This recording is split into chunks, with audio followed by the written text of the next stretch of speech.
Good morning. My name is Claire Johnston. I would like to thank you for having myself and my friend Anna here this morning. Thank you, Bob, for organizing this. Thanks to you guys for rolling out of bed to be here this morning. Appreciate it. Thank you, Willie. My son George graduated from Taft last year, and even though he's no longer here, I still feel connected somehow to the school because of a young man who I hope is here in the audience somewhere. Wilani? Is he here? Oh, where is he? Back in the back. So I wrote it in my speech here, the young man sitting in the first row, but apparently he's back there in the last row. So, Wilani Ziovu, I'm sorry if I massacred the pronunciation of your name, Wilani, is a PG here at Taft. And while he's been here this year, he's spent an awful lot of time with us in Bedford, New York, when he's not on campus. And suffice it to say, he has become very much like family to our family. And to be perfectly honest, I'm really happy to claim him as family because what he's done here academically in his 1 year here really quite outstrips what my own son did in 4 years here. I'm not sure how many of you have had the chance to meet or get to know him this year. Maybe if you played on the soccer team, maybe you did. But I do know for a fact that he is the first Malawian ever to attend and in a few short weeks graduate from Taft in the school's entire 126 years of existence.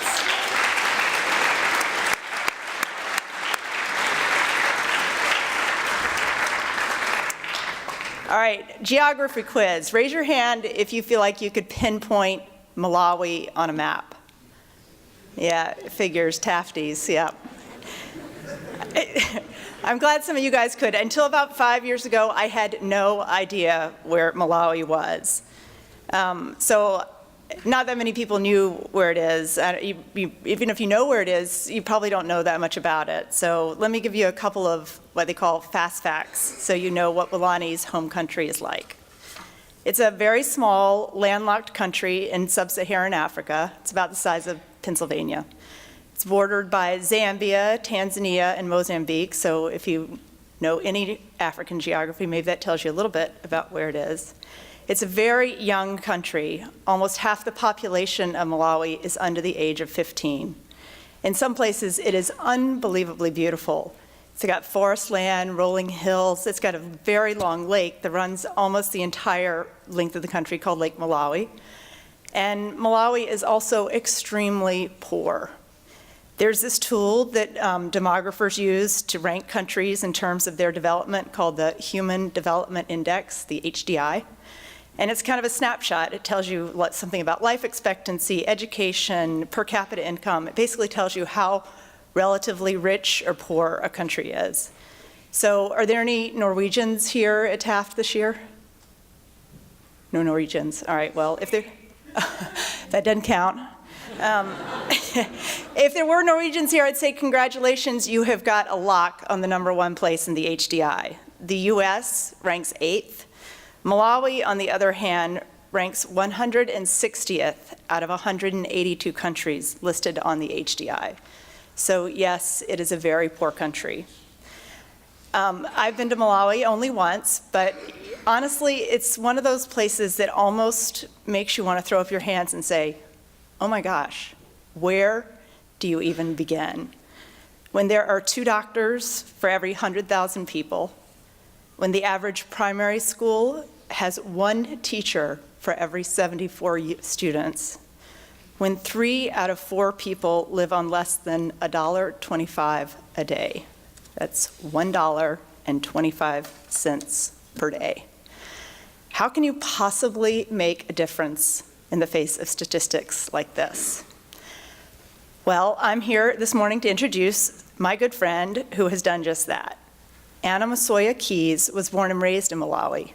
I'll let her tell her own story, but I will tell you that she has more than 20 years experience working with Africa's most disadvantaged people.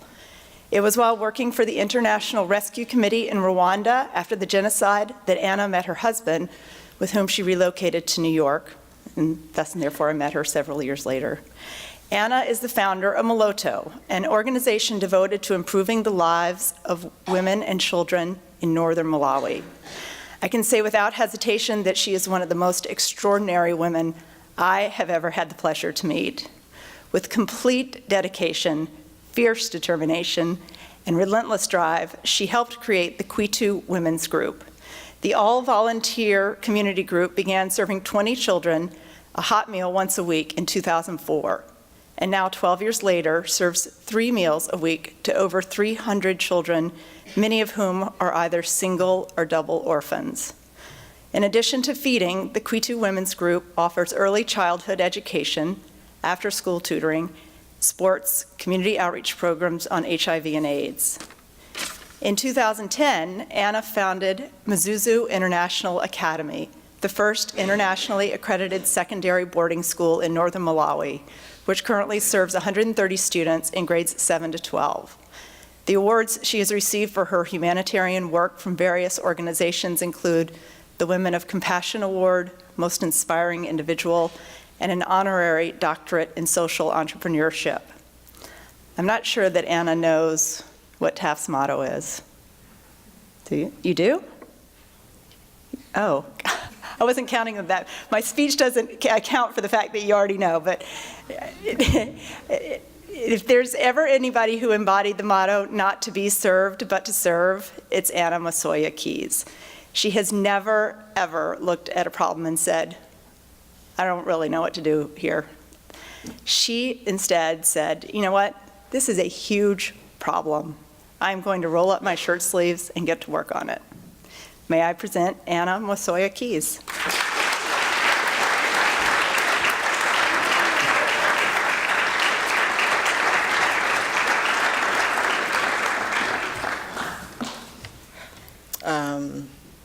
Thank you for having me. Thank you all for having me this morning. And Claire, thank you so much for your kind introduction.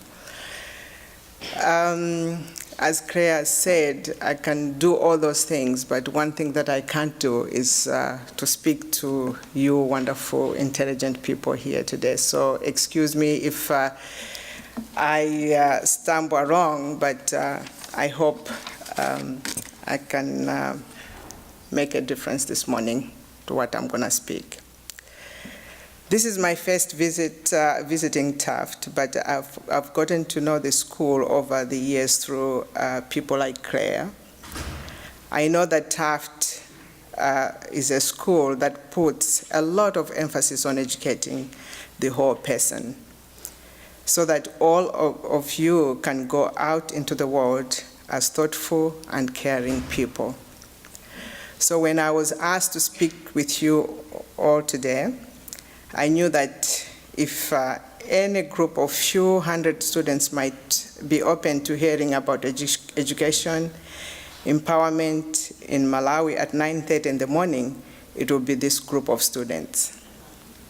I know that your morning meetings have included many impressive speakers, like astronauts, former United States representatives, presidential advisors, and that you've been told week after week that it is up to you to make a difference in the world, that you can make the world a better place, and that if you work hard and believe in yourselves, you can achieve anything.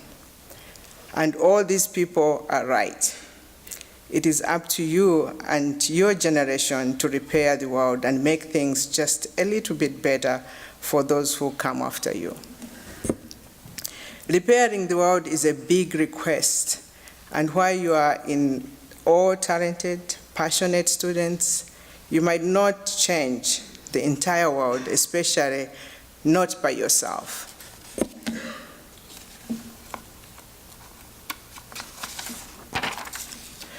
But you can change somehow. You can change some of it. You can start with a corner of the world, and you can work with the community to make that impact stronger and sustainable. This morning, I want to tell you about my own corner of the world and how I've worked using a community-centered approach to feed, educate, and empower some of the most vulnerable people in northern Malawi. And I want to tell you a little bit about myself. I grew up in Malawi and went to school in Malawi. Malawi is landlocked, and thank you, Claire, for actually doing my job, and I'm not going to go through that.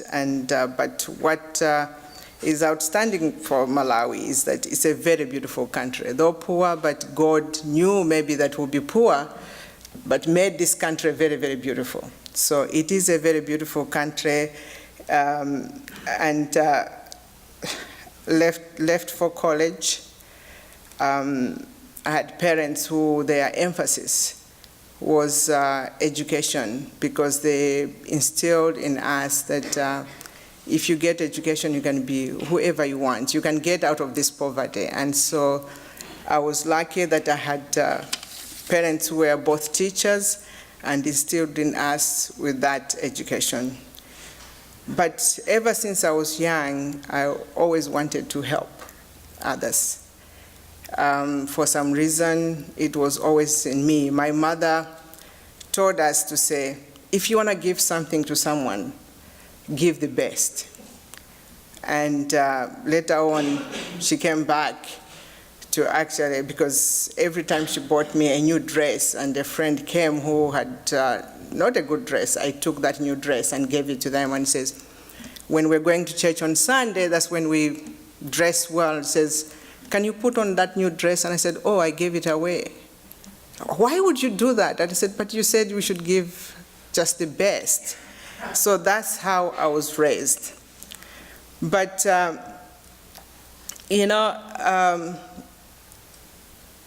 all my life, the 25 years of my life, I've never worked in a profit-making organization.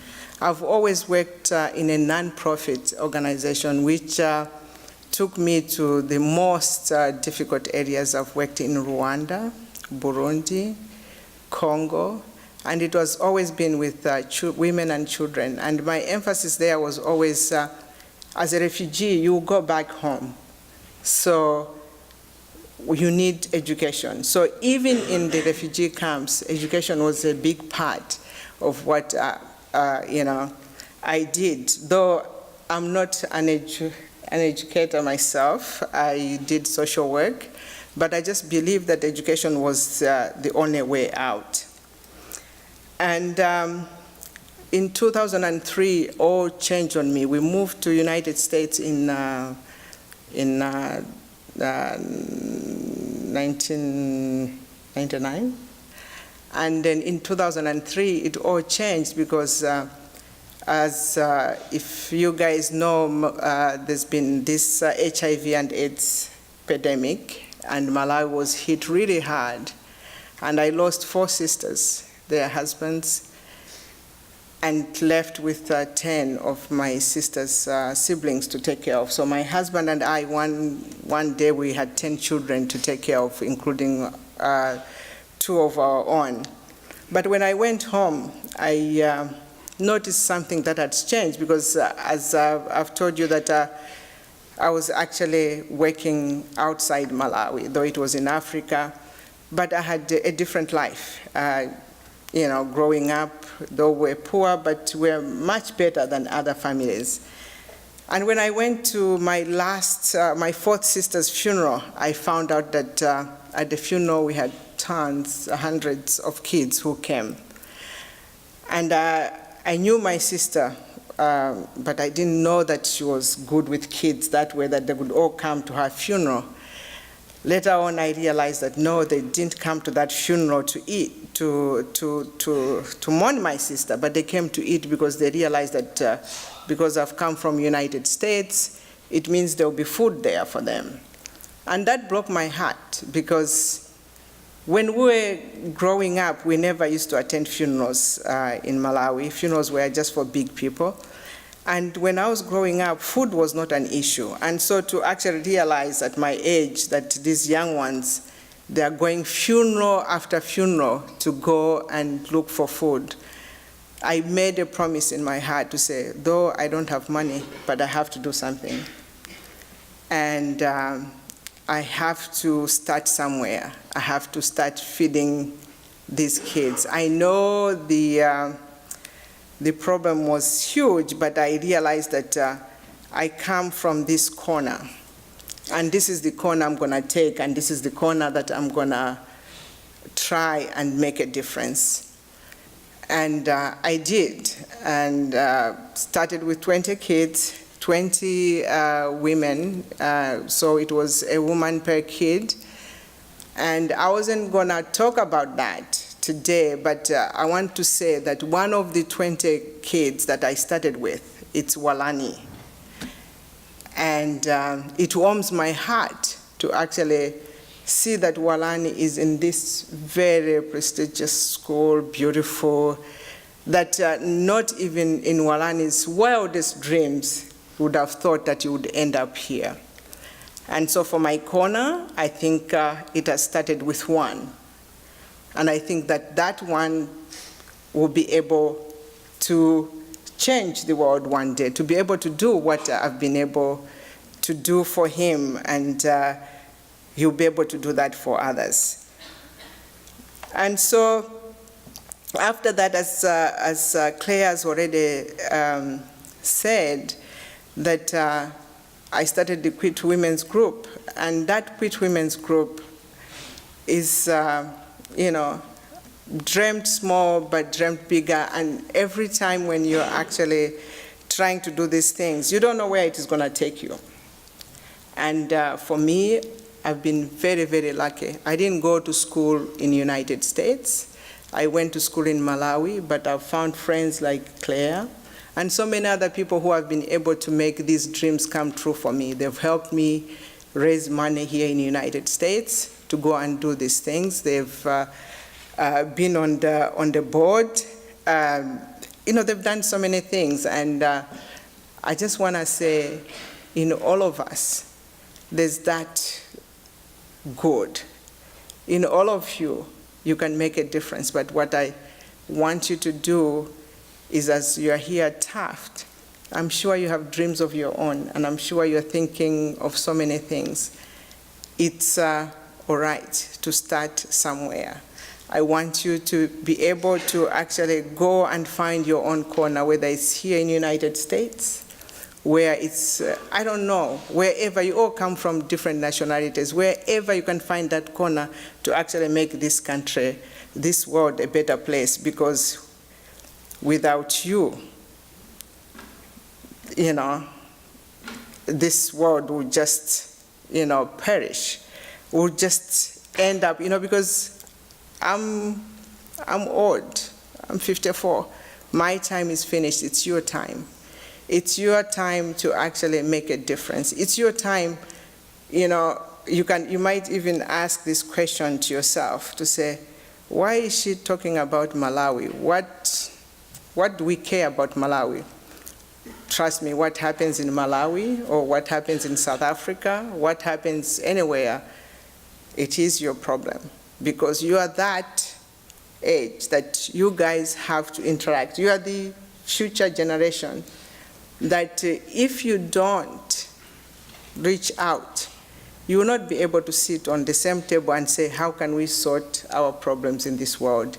You're actually doing the same thing that United States is doing now.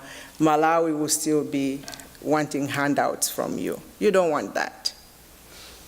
You want to be able to talk to Malawians who are educated so you can say, how do we solve these problems of the world? You want to be able to sit at the same table and talk the same language. You don't want to keep on saying, oh, our parents did this. Now it's us doing this. Because you always do that, because education here, it's here. Education there, it's, I'm sure for those of you who have met Walani has told you what education is in Malawi. But I want you to make that change. I want you to be force of good in the world. I know Claire asked me what is your motto here is to save and not to be saved. And that is what I believed in. And if you truly believe with your motto, I think everything else is possible, because you've already started, doing that here. And you've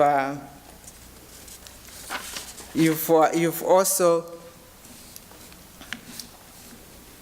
as you're going out in the world, you've also already been, as a very diverse school internationally, you've learned different cultures and you've learned different things from each other.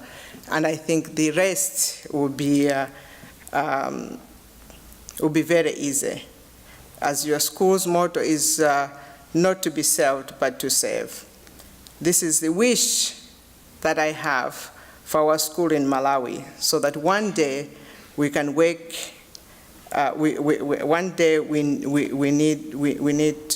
don't need as much assistance as we can also give back. Malawi can also look to the West and be able to say, what is it that we can do? Instead of saying, this is what we want you to help us with. For many, if you want to help, a little help, so for many of you may be asking, how can we help? A little help can go a long way. You're a school here that is big on sports. In Malawi, we are big on sports, but they don't have cleats. They don't have school uniforms. They don't even have soccer balls. Walani can tell you that we make our own soccer balls. And, so there's so many things. A few dollars goes a long way. We help with a school uniform. We wear uniforms in Malawi. And the reason why we wear uniforms is that in uniform, you all look the same and smart, because not everyone can afford a piece of dress or shorts or pants. But in uniform, you're all the same, and you're going in that class just to learn. Education is key, to saving Malawi's some of very vulnerable students, and also some of you might want to take a gap year, whatever you're doing. Some of you might want to do so many things. You can come and tutor. We have an after-school program that Walani was a big part of it in starting that school, because Walani used to love to read, and we didn't have a space a quiet space that you could read, so you could hide in the bush. So if you want to look for him, you have to look in all the bush surrounding us, and then you'll find him in that bush reading. And because of that, we have a beautiful center that kids now can come and read without thinking to say, will I be bitten by a snake in the bush? So when you come, if you want to take that leap to come and help us to tutor when you take that gap year, or just 2 weeks, you wanna, instead of wanting to go somewhere fancy, you can come and just teach English. Because those are the key things that, we hope to achieve is English. Malawi's, we speak English, but not that very good English, as you can hear from me. But it's the hope that these kids can learn English and be able to do that. So there's so many ways you can get involved, and you can be able to come and help us. And so with these few words, I will leave it here. And if you have any questions in here now, you can ask me. But I just want to tell you that I'm very humbled and thankful that you were able to have me today and to listen to my few words. And I hope I didn't put you off. I hope I encouraged you to be a force of good in the world. And you never know, once our paths have crossed, we might meet somewhere. I might not recognize you, but you actually remember to say, this woman came and spoke to our school. So thank you so much.